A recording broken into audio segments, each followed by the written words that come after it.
Mutual fund सही है ये तो आपने सुना होगा और एड्स में देखा भी होगा। बट ये होता क्या है एंड इन्वेस्टिंग कैसे स्टार्ट कर सकते हैं इससे, ये आज समझते हैं।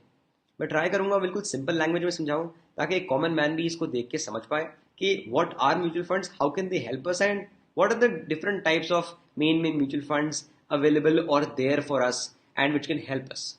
Let's try to understand that. Example के साथ समझते हैं जिससे आपको थोड़ा इजी भी हो जाएगा, क्योंकि मैं डायरेक्टली म्यूचुअल फंड की डेफिनेशन आपको पढ़ा के यहाँ पे नहीं सिखाने वाला, वो बहुत ज़्यादा कॉमन है और कॉम्प्लिकेटेड है। Now let's say you want to travel from point A to point B और आपको गाड़ी चलानी नहीं आती है, क्या करोगे? या तो कैब बुक करोगे या मेट्रो में जाओगे, डिस्टेंस ज़्यादा है तो शायद ट्रेन में या फ्लाइट में चले जाओगे। जो भी आप व्हीकल में जा रहे हो, जो भी आपने मोड ऑफ ट्रांसपोर्टेशन ऑप्ट किया है, कोई ना कोई उस व्हीकल को चला रहा है, और जो भी बंदा चला रहा है वो एक प्रोफेशनल है। उसके लिए वो एक फी चार्ज करते हैं या अपनी सर्विस के लिए फी चार्ज करते हैं या टिकट होती है, राइट? आपने टिकट दी फ्लाइट की, ट्रेन की, या आपने कैब के पैसे भरे, अपना फेयर भरा, आप चले गए, आपका काम हो गया और उनके पैसे बन गए। ये होती है एक सर्विस देना। Just the same way mutual fund भी एक सर्विस देती है आपको। वो ये कहती है कि जैसे आपको गाड़ी चलानी अगर नहीं आती तो आप कैब बुक कराते हो, वैसे ही अगर आपको इन्वेस्टिंग करनी नहीं आती तो आप एक म्यूचुअल फंड की सर्विस बुक करा लो या बेसिकली उसमें इन्वेस्ट कर दो। क्या होता है? म्यूचुअल फंड आपसे पैसे लेता है क्योंकि उसके पास बड़े बड़े रिसर्च एनालिस्ट्स हैं, बड़े बड़े टेक्नीशियंस हैं, बड़े बड़े चार्टिस्ट्स हैं, बहुत बड़े बड़े पढ़े लिखे इकोनॉमिस्ट्स हैं जो ये चीज़ों को समझते हैं, जो फाइनेंशियल मार्केट्स को या मनी मैनेजमेंट को या इन्वेस्टिंग को समझते हैं। तो वो आपके बिहाफ पे इन्वेस्ट करेंगे, उसके बदले में आप उनको एक छोटी सी फी दे दो। That is it, done, clear, sorted. I hope it's clear till now. अब रिपीट, क्या होता है आगे? पैसा आपका जाएगा उनके पास, वो आपके पैसे में इन्वेस्ट करेंगे, ट्राई करेंगे कि पैसे को ग्रो कर दे। अगर रिटर्न्स बन गए तो वो रिटर्न्स आपके, छोटी सी फी उनकी, दैट इज इट। अब आपके साथ नहीं हो रहा सिर्फ ये तो बहुत लोगों के साथ हो रहा है। तो इसीलिए mutual fund is basically a pool of money that then is invested into particular assets depending on what the mutual fund is for.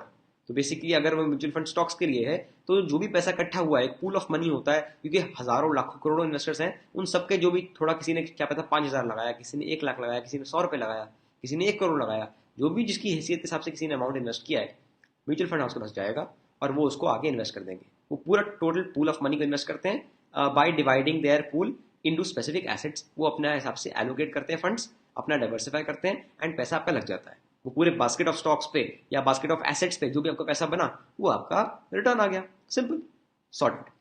ये जो चीज हो गई कि म्यूचुअल फंड करता क्या है एंड हम इससे कैसे फायदा ले सकते हैं। ऑफ कोर्स हम इससे सर्विस ले सकते हैं, छोटी सी फी पे करेंगे जिसको हम कहते हैं एक्सपेंस रेशियो। ये एक एक्सपेंस रेशियो बेसिकली आपका एक एक्सपेंस है जो आप उनको पे कर रहे हो, क्योंकि उनका भी तो कुछ ना कुछ कमाई होनी चाहिए ना। वो रिसर्च करते हैं, उनके फंड मैनेजर्स हैं, मैनेज कर रहे हैं, ट्रैक कर रहे हैं इन्वेस्टमेंट्स, आपको पैसा कमा के दे रहे हैं तो वो भी कमाएंगे एब्सोल्युटली। तो अगर मानो उन्होंने ½ % फी या 1% फी या 1.5% फी चार्ज कर ली, जनरली इतनी होती है, तो उसको कहते हैं एक्सपेंस रेशियो।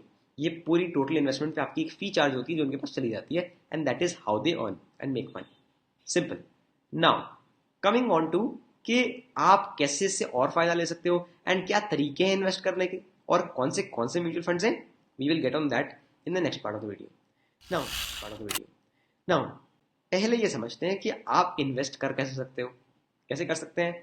ब्रोकर के थ्रू कर सकते हैं। बहुत सारे ब्रोकरेजेस हैं, एप्स हैं जो आपको अलाउ करते हैं स्टॉक्स परचेज करना, and just like that mutual funds भी परचेज करना।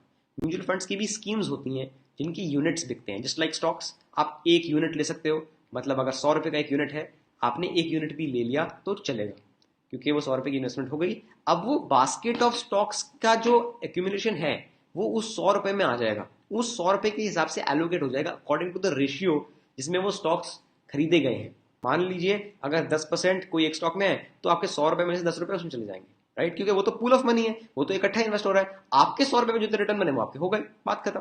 तो आपने ऐसे इन्वेस्ट कर दिया। तो एज लो एज 100 रुपीज से मिनिमम इन्वेस्टमेंट स्टार्ट हो जाती है काफी ज्यादा म्यूचुअल फंड्स में। कुछ कुछ फंड हाउसेस हैं हाँ जो मिनिमम इन्वेस्टमेंट को ज्यादा रखते हैं, वो अलग बात है, बट यूजुअली काफी इन्वेस्टमेंट हाउसेस ऐसे भी हैं जो 100 रुपीज से भी स्टार्ट कर देते हैं।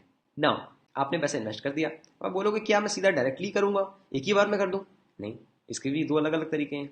या तो आप पैसा इकट्ठे इन्वेस्ट कर सकते हो जिसको हम कहते हैं लमसम, कि आपने एक कॉर्पस है आपके पास, इकट्ठा पैसा पड़ा है, 10 लाख पड़ा है, 5,000 पड़ा है, 10,000 पड़ा है, जो भी पड़ा है आपने उसको इन्वेस्ट कर दिया।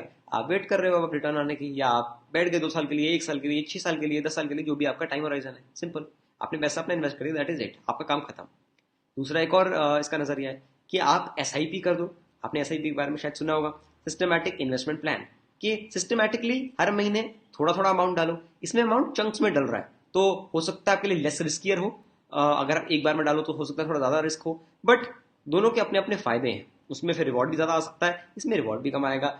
Less risk less reward, high risk high reward. According to your risk appetite you can manage and balance both of them. But ये दो तरीके होते हैं पैसे लगाने के, एक तो टुकड़ों में विच मीन SIP चंक्स में सिस्टमैटिकली इन्वेस्ट करते जाना हर महीने या हर क्वार्टर या हर 6 महीने या हर 15 दिन जैसे भी आपको करना है, और एक होता है लमसम के इकट्ठा पैसा लगाना और बैठ जाना।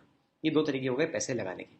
अभी तक हमने क्या क्या समझा, म्यूचुअल फंड करता क्या है, हम कैसे सर्विस ले सकते हैं, कैसे हमें फायदा होगा उससे, और कैसे इन्वेस्ट कर सकते हैं, उसमें क्या तरीके हैं इन्वेस्ट करने के।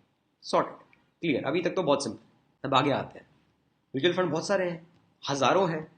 कैसे इन्वेस्ट करें, किस में करें, क्योंकि यार हजारों म्यूचुअल फंड है इंडिया में, और कितने सारे फंड हाउसेज हैं जो अपनी अपनी स्कीम्स बेच रहे हैं। पहले तो फंड हाउसेज हैं, जो कंपनीज हैं जो म्यूचुअल फंड चलाती हैं। For example HDFC mutual fund, Tata mutual fund, SBI mutual fund, Kotak mutual fund, ये सब कंपनीज हैं। बहुत सारी और भी हैं, इनका आपने नाम सुना होगा। अब इन कंपनीज में भी अलग अलग स्कीम्स होती हैं जो ये बेचते हैं, कि हमारी इंडेक्स फंड स्कीम ले लो, हमारी लार्ज कैप म्यूचुअल फंड ले लो, हमारा स्मॉल कैप म्यूचुअल फंड ले लो। अब ये अलग अलग स्कीम्स हैं। तो एक तो फंड हाउस है जो अलग अलग फंड हाउसेज हैं, और मान लो आप एक फंड हाउस का चूज करते हो, HDFC फंड हाउस का मान लीजिए कर ले एग्जाम्पल के लिए, उसमें भी अलग अलग स्कीम्स हैं। HDFC mid cap fund, HDFC small cap fund, HDFC focused fund, HDFC Nifty fund, बहुत सारे अलग अलग फंड्स हैं। पहली बात प्लीज ऑल्सो नोट, ये मैं कोई HDFC की स्पॉन्सर्ड वीडियो नहीं बना रहा हूँ, ना मेरा कोई बाइंग एंड सेलिंग रिकमेंडेशन है। It is just for an example and do not take anything as an investment advice, not even a suggestion. ठीक है, आपको बिल्कुल इन्फ्लुएंस नहीं होना है, आपको बिल्कुल एडवाइस नहीं लेनी है, आपको अपने हिसाब से करना है, बस ये इन्फॉर्मेशन के लिए है। आगे बढ़ते हैं। तो आपने देखा फंड हाउसेज होते हैं जिनकी अलग अलग स्कीम्स होती हैं। अब स्कीम्स बहुत सारी होती हैं और शायद आपको एज अ बिगिनर सारी समझ नहीं आएंगी, बट आपको जो ब्रॉड बेस्ड चीजें समझनी है कि क्या टाइप्स ऑफ म्यूचुअल फंड होते हैं, अगर आपको समझ गए तो शायद आप एक ठीक ठाक डिसीजन ले पाओगे। जो मेरे नजर में ब्रॉड बेस्ड कैटेगरीज हैं म्यूचुअल फंड्स की, वो मैं आपके सामने अब रख देता हूँ। Now those include, firstly on the table if you can see, equity mutual funds, जो इक्विटी में इन्वेस्ट करते हैं। इक्विटी मतलब स्टॉक्स में या स्टॉक मार्केट्स में बेसिकली कंपनीज में इन्वेस्ट होता है पैसा, तो स्टॉक बढ़ेगा या घटेगा अकॉर्डिंगली उसके रिटर्न्स आते हैं, इसको बोलते हैं इक्विटी। जो स्टॉक्स लॉन्च होते हैं, अपनी कंपनीज के IPO निकालते हैं, वो स्टॉक्स लॉन्च होते हैं मार्केट में, वही स्टॉक्स में हम ट्रेड करते हैं, बाय या सेल करते हैं, उसी में इन्वेस्टमेंट होती है, और वही इक्विटी म्यूचुअल फंड करता है। अलग अलग स्टॉक्स में पैसा लगाता है, जैसी परफॉर्मेंस उन स्टॉक्स की पूरे बास्केट की आई वैसे रिटर्न्स आपको मिल जाएंगे, चाहे नेगेटिव हो, पॉजिटिव हो, ऊपर हो, नीचे हो, जो भी हो। Then the second thing is debt mutual fund. Debt mutual fund क्या करता है, डेट फंड्स में पैसा लगाता है। ऑफ कोर्स इसमें इक्विटी नहीं होता, ये डेट इंस्ट्रूमेंट्स में होता है, ये अलग इंस्ट्रूमेंट है, अलग एसेट है, अलग अलग टाइप के एसेट होते हैं। ये थोड़ा रिस्क कम होता है इसमें, ये लोअर रिस्क वाले एसेट होते हैं, बट ऑफ कोर्स रिवॉर्ड भी फिर कम ही होता है। Equity can outperform a lot, but उसमें रिस्क भी ज्यादा है, तो lower the risk lower the reward, higher the risk higher the reward. Risk to reward आपको समझ के चलना है, सिंपल, डन। तीसरा क्या होता है, कभी कभी हाइब्रिड फंड्स या फ्लेक्सी कैप फंड्स भी होते हैं। हाइब्रिड मतलब कि दोनों का मिक्स, कि थोड़ा सा इक्विटी भी है, थोड़ा सा डेट भी है, उसने रिस्क मैनेज किया हुआ है, ना ज्यादा कम रिटर्न ना ज्यादा ज्यादा, बट रिस्क भी मैनेज्ड है, सब कुछ आपके लिए बढ़िया है। अगर आपको एक बैलेंस चाहिए तो हाइब्रिड फंड्स होते हैं। हाइब्रिड फंड्स होते हैं या फ्लेक्सी कैप फंड्स होते हैं, कि अलग अलग कैटेगरीज ऑफ इक्विटीज में से भी कभी कभी वो एडजस्ट करके फंड बनाते हैं, कि थोड़ा सा लार्ज कैप, थोड़ा सा मिड कैप, थोड़ा सा स्मॉल कैप, सारी कंपनीज ले ली तो फ्लेक्सी कैप हो गया। This is another category of funds. फिर आते हैं और चौथे पे, कभी कभी होता है कोई पर्टिकुलर सेक्टर ओरिएंटेड फंड्स होते हैं, या थीमेटिक फंड्स आप इनको कह सकते हो, कोई थीम पे बेस्ड है या कोई सेक्टर पे बेस्ड है। अगर आप बोलते हो मेरे को सिर्फ बैंकिंग में इन्वेस्ट करना है, तो सिर्फ बैंकिंग का म्यूचुअल फंड भी आते हैं, सिर्फ फार्मा के म्यूचुअल फंड भी आते हैं, सिर्फ पावर सेक्टर के म्यूचुअल फंड भी आते हैं, सिर्फ टेक्नोलॉजी के म्यूचुअल फंड्स भी आते हैं।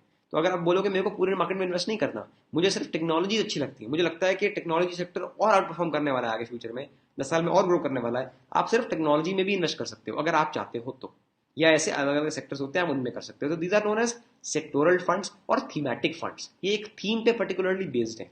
तो हर फंड हाउस के पास ये अलग अलग थीम्स के फंड्स भी होते हैं जो आप अकॉर्डिंगली चूज कर सकते हो। These are the broad based funds, category of funds which I have shown in front of you. पहला स्टेप क्या करना है, चूज करना है कि आपको फंड हाउस कौन सा लेना है। फंड हाउस वो हो जो थोड़ा नामी हो, नोन हो, सेफ हो, बड़ा हो, ताकि आपका पैसे गंवाने का रिस्क ज्यादा ना हो, एटलीस्ट उसके बंद होने का रिस्क ना हो, कोई पैसे खोने का रिस्क ना हो। थोड़ा नोन होगा तो अच्छा लगेगा, है ना, मतलब कंफर्ट रहेगा। तो पहली चीज वो हो गई। जब फंड हाउस सेलेक्ट कर लिया है, उसमें से कौन सी स्कीम लेनी है अकॉर्डिंग टू रिस्क एपेटाइट, कि कैसे मेरे को रिस्क है, कैसे मेरे को रिवॉर्ड एक्सपेक्टेशन है, जो हमने अभी समझा। इक्विटी है, डेट है, या हाइब्रिड है, फ्लेक्सी कैप है, थीमेटिक है, जो भी फंड आपको चूज करना है वो आप चूज कर सकते हो। तो पहले आपने फंड हाउस चूज किया, फिर आपने टाइप ऑफ फंड चूज किया, उसके बाद आपने क्या चूज किया, पैसा लगाना कैसे है मैंने, लमसम में या एसआईपी में। तो ये तीन चीजें अगर आप चूज कर लो तो म्यूचुअल फंड में आप ऑलमोस्ट ऑलमोस्ट सब कुछ कर पा रहे हो। हाँ, बहुत सारी टर्म्स होती हैं, टर्मिनोलॉजीज होती हैं, कुछ कुछ एडवांस चीजें हैं कि ये पर्टिकुलर चीज क्या होती है, एनएवी है, एयूएम है, एक्सपेंस रेशियो आपको मैंने ऑलरेडी बता दिया है। बट कुछ कुछ टर्म्स और होती हैं, वो चीजें ठीक है, हो सकता है कुछ जरूरत पड़े, बट ब्रॉडली आपको एक आइडिया मिल चुका है। अब वो चीजों को मैं आज क्यों नहीं इंक्लूड कर रहा हूँ, क्योंकि आई थिंक आप थोड़ा ज्यादा कंफ्यूज हो जाओगे। So will do one thing, that will make a new video on this. As I told you कि मैं इसको थोड़ा पार्ट्स में डिवाइड कर दूंगा, अलग अलग एपिसोड बना दूंगा, 2-3 वीडियो टोटल बना दूंगा, जिससे कि म्यूचुअल फंड का पूरा A to Z cover up मेरे हिसाब से हो जाएगा। तो अभी के लिए आपको ये सब चीजें समझ आ गई।